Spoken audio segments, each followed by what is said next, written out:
A paz do Senhor aos irmãos, estamos aqui mais uma vez, agora para dar término a essa lição que deu início na segunda-feira, que tem como título Crendo nas ordenanças de Cristo à Igreja.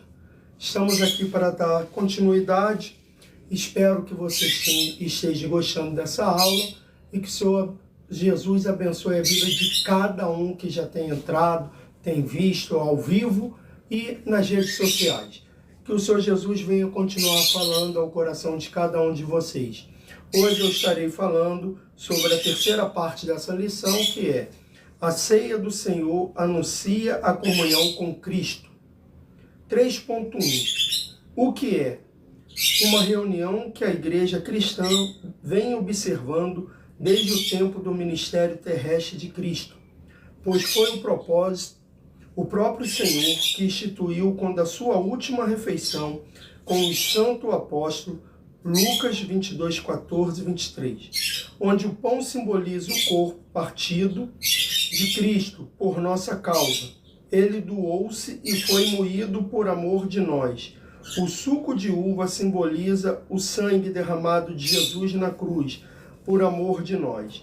Assim, a ceia do Senhor lembra-nos de Jesus Cristo em três perspectivas: passado, presente e futuro.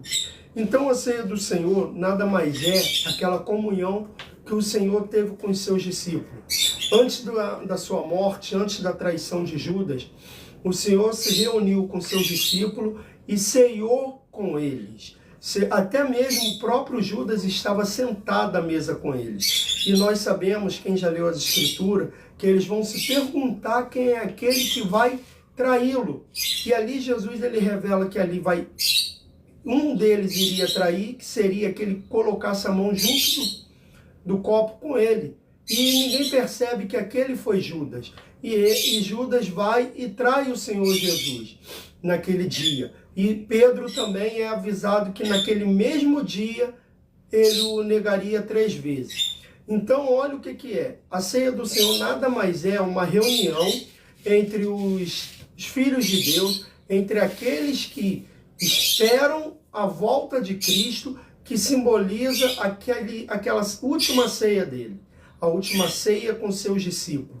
A Bíblia não vai falar quantas vezes tem que ser no mês, se é todo dia, mas algumas igrejas fazem, a maioria delas, a igreja evangélica, fazem uma vez no mês. Por exemplo, a igreja romana católica romana, faz todos os domingos. Existe igreja que faz uma vez por ano, mas não deixam de fazer. Então, que fique bem claro para vocês que a comunhão, essa ceia que é feita na igreja, é a comunhão, é o que nós esperamos um dia fazer lá no céu. Então é por isso que nós fazemos aqui na terra essa ceia, essa santa ceia, onde o pão simboliza o corpo de Cristo. Na antiguidade, as pessoas chamavam os cristãos até mesmo de canibais, porque quando eles pregavam falando que comia do corpo e bebia do sangue de Cristo, as pessoas pensavam que era da carne do Senhor. Não era isso. E deixar bem claro para aqueles que ainda acreditam que seja dessa forma. Não é isso. O que é o seguinte: é o pão representando o corpo de Cristo. Tanto é que o pão é partido. Jesus ele partiu o pão. Hoje as igrejas já vêm os pães todo cortadinho, picadinho. Então é isso que simboliza. O suco de uva é o sangue de Cristo que foi derramado lá. Não quer dizer que quando você comer vai se transformar na carne e nem no sangue. Não é isso. Isso só é uma simbologia da ceia que um dia faremos no céu com nosso Senhor. Amém? O 3.2 vai falar o propósito da ceia do Senhor.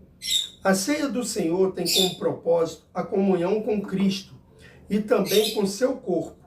A igreja com Cristo, porque nos relembramos a sua morte, passado, a sua ressurreição, isto é, ele está vivo e habita em nós, presente. e brevemente voltará, futuro. Quando então beberá novamente conosco do fruto da vide? Lucas 22, 18. Quando nos assentamos à mesa do Senhor, não o fazemos sozinho, pois comungamos com outros que têm em Cristo a mesma esperança nossa. Portanto, na ceia do Senhor, há um propósito de ratificarmos a nossa comunhão com os nossos irmãos em Cristo, esperando um pelos outros, pois amar a Deus está essencialmente associado ao amor ao nosso próximo. Então, o que acontece aqui? Nós, quando tomamos a ceia do Senhor, nós tomamos junto com nossos irmãos, esperamos um pelos outros, tem toda aquela tradição, servida a ceia para todos, se serve o pão, depois serve o suco de uva, e todos juntos toma a ceia. Primeiro a gente começa pelo pão, comemos o pão e depois tomamos o suco de uva, que é da mesma forma que a própria palavra vai falar. Da mesma forma que foi dito, aí a gente fala que da mesma forma que partiu o pão e comemos, nós agora bebemos o suco de uva. Então, aquilo ali é porque a gente está entre os irmãos e falando, hoje estamos sentados à mesa, aqui, junto. Nós sabemos que Cristo vive em nós e está aqui conosco tomando, espiritualmente. Mas daqui um dia, quando Ele voltar, que é a promessa que Ele fez, e nos levar, essa ceia não vai ser mais aqui na terra, e sim lá no céu junto com Ele. O 3.3 vai falar, em memória de Cristo. Quando nos reunimos à mesa do Senhor, cremos que Cristo Jesus encontra-se espiritualmente conosco nessa reunião de comunhão. Entretanto, isso não significa que o pão será transformado literalmente no corpo de Cristo e que o vinho será transformado literalmente no seu sangue. Nesse sentido que dizemos que os elementos da ceia do Senhor simbolizam o corpo de Cristo, como figuradamente. O nosso Senhor falou aos seus discípulos em Lucas 22, 19, 20, ou seja, o pão continua sendo pão e o suco de uva continua suco de uva. Entretanto, em nós está a lembrança da suficiência do sacrifício de Jesus, a certeza da presença dele e a esperança de que um dia estaremos para sempre com o Senhor em memória de mim, disse Jesus. Então, como eu já tinha dito, nós tomamos a ceia, cremos que o Senhor Jesus está ali conosco espiritualmente, mas também cremos e temos a certeza que o pão não vai se transformar no corpo dele e nem o suco de uva no sangue dele. Isso é somente figurado, no sentido figurado. Ali é porque a gente está concordando, estamos todos em concordância que um dia nós não vamos estar mais aqui na terra tomando essa ceia com Jesus espiritualmente, mas sim nos céus, tomando na presença dele, na presença do Pai, na presença do Espírito Santo. Vamos estar numa grande mesa. Todos aqueles que morreram em Cristo Jesus vão estar ali sentados ao redor daquela mesa e tomando aquela ceia e falando: enfim, vencemos a artimanha do inimigo.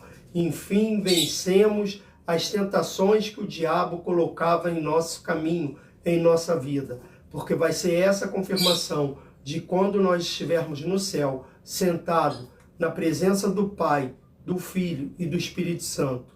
Porque hoje, quando vivemos aqui na terra, todos os meses, para a gente cear é uma luta. Passamos por grandes lutas e o diabo tenta nos derrubar e tenta nos impedir de tomá-la todos os dias. Amém? A conclusão dessa lição vai dizer: nas primeiras comunidades cristãs não se cogitava a possibilidade de um crente em Jesus não ser batizado. e, por seguinte, não participar da ceia do Senhor.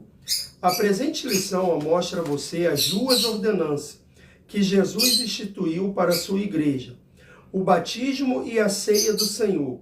Aprendemos ainda que elas proclamam para o mundo a decisão que tomamos.